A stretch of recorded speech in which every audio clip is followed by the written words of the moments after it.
I welcome you all once again to yet another time out with me. My name is Aaron Agbaji, and today, by God's grace, I'll trust God to help me to do a little uh, teaching about the believer's faith. I pray that as you stay with me, the Lord is going to instill upon your heart clarity about His word, and He's going to bring you into a place of faith. Because it takes faith to really walk with God. It takes absolute surrender to the realities of God in faith to be able to apprehend the so much that God has for us. We have been given a mandate by God from the beginning of creation as believers to subdue, to take dominion, to take charge, to have control over the elements of the earth. But in order for us to be able to execute properly that demand of God, in order for us to be able to lay hold on those claims and assess the so much that God has made available for us, we have to understand what it takes to walk with God. We saw in the book of Genesis chapter 1 that God made the entire world by the spoken word of His mouth. He brought everything that were invincible into the realities of the visible.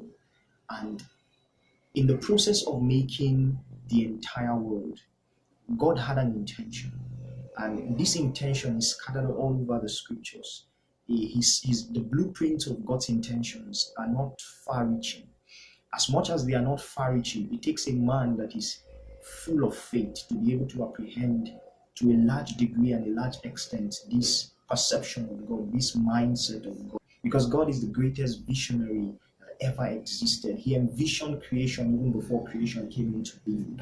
Now, the man whom He made to have dominion, who He gave charge of the earth, must walk in certain ways to be able to live up to the expectations of God. Now, God created man and brought him into the picture of creation to become the chief corner of all of the things that He has put in place already.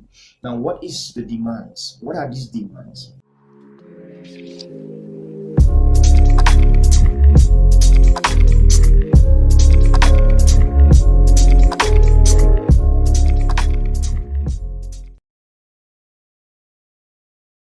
All right.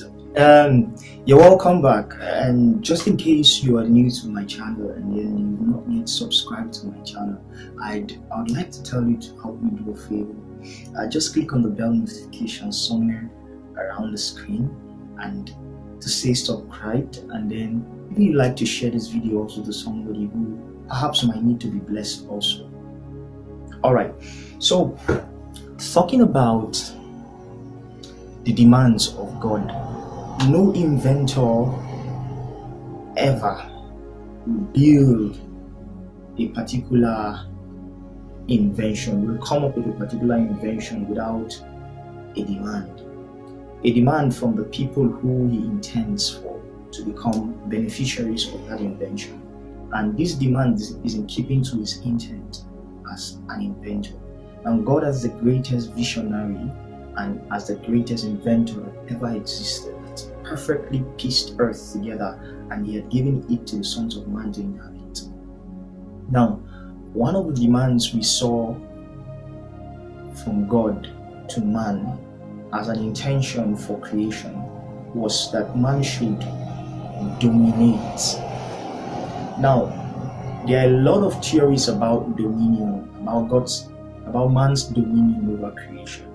Now, but I'd like to share a little brief of reality about the demands of God as captured by dominion or as captured in dominion. Now, God's intention for man to dominate the earth is not to cruelly handle creation. God's intention for man to dominate is to bring creation into the place of perfection. Yes, and as a matter of fact, it is in perfection that dominion is exercised fully.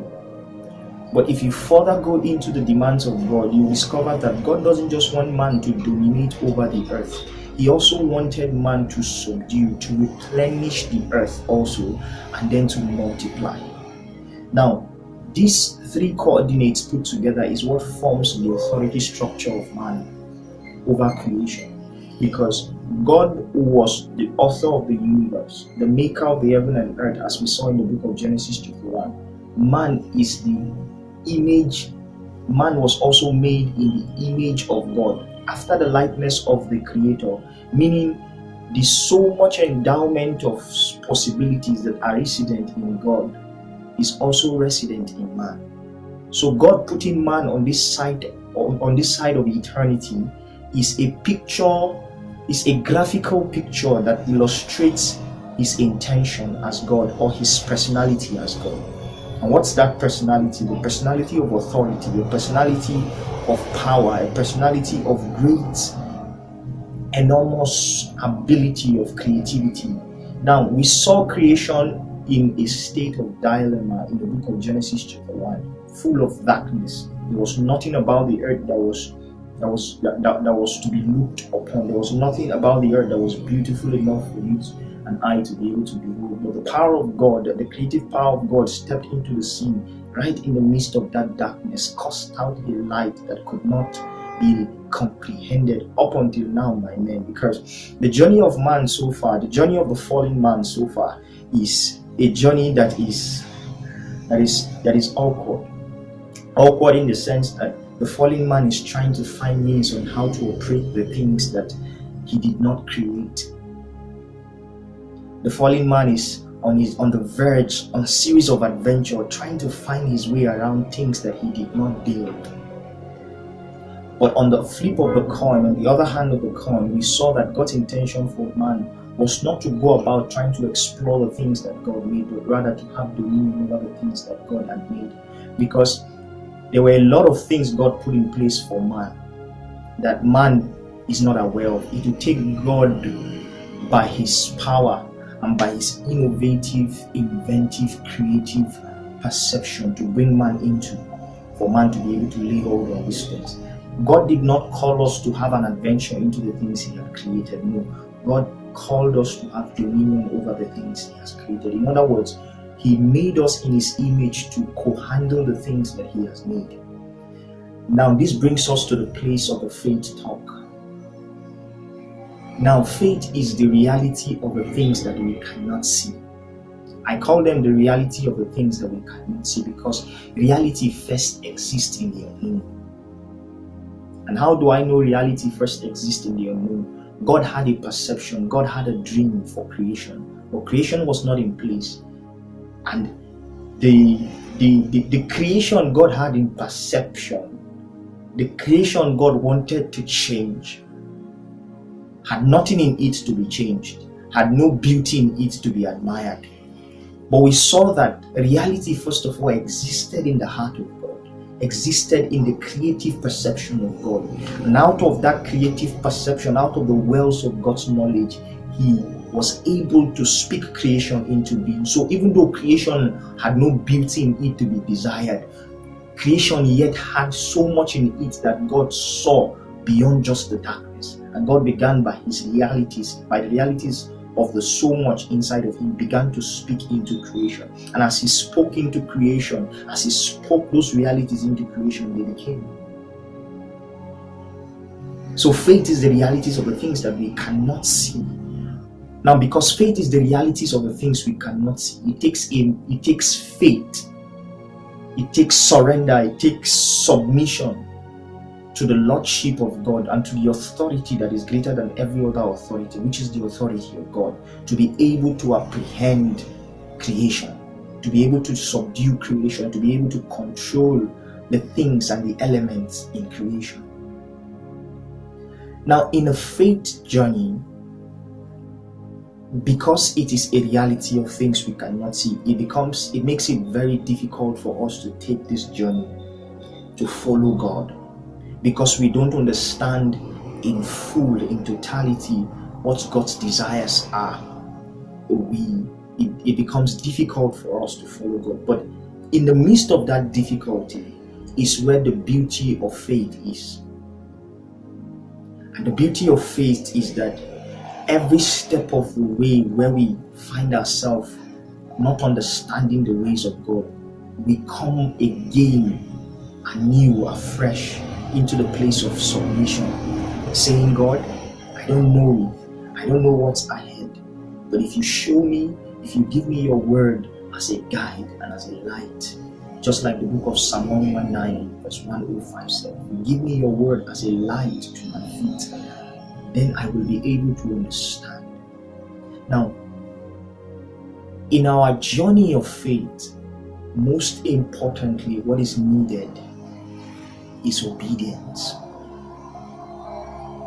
Obedience to be able to submit to the call of God. If we cannot submit in obedience, we will remain in darkness. We will be capitalized by the powers of darkness. That it is our exercise of obedience, consistent exercise of obedience, that brings us to the place of light on different face of creation. And as we know that there was a force, there's a light that is in God that is not created. Now the whole world we see today is a function of the light we can see. If God decides to turn off the light of the sun and the light of the moon, creation will yet fall into that same darkness. Have you ever sat down and wondered what light was there when God was making creation? Because in the book of Genesis we saw that before God spoke the sun to give light to the day and the moon to give light to the night, before those things we saw God walking. The question is, which light was God walking with before he made the sun and the moon? Before he made the two great light, which is the sun and the moon? Which light? With what light was he walking? With what light was he navigating his way in through the darkness? That light is a light that is uncreated. And when scriptures speak that we are sons of light, that we are children of light, in the book of Colossians, the Bible said, for he has transcended us from the powers of darkness into the kingdom of his dear son. And that's the kingdom of light.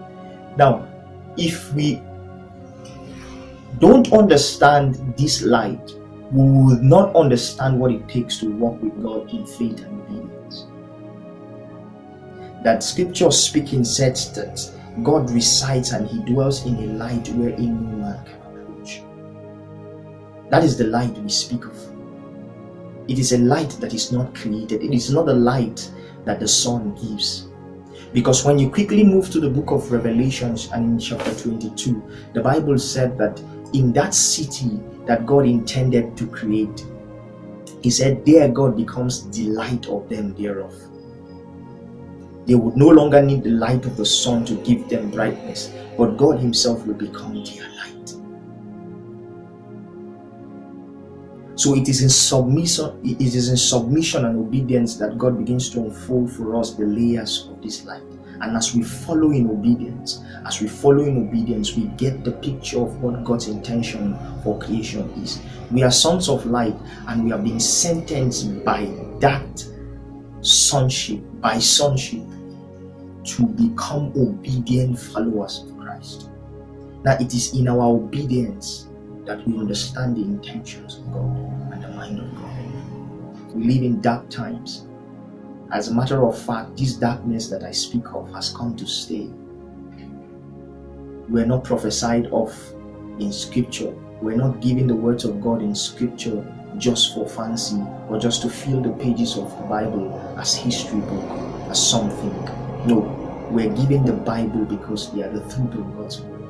They are the realities of God's dealing with men. And in order for us to be able to overcome this darkness that we find ourselves in, we must become sons of light. We must step into the realms of God's light. We must allow for the light of God to illuminate our being until we become bearers of light.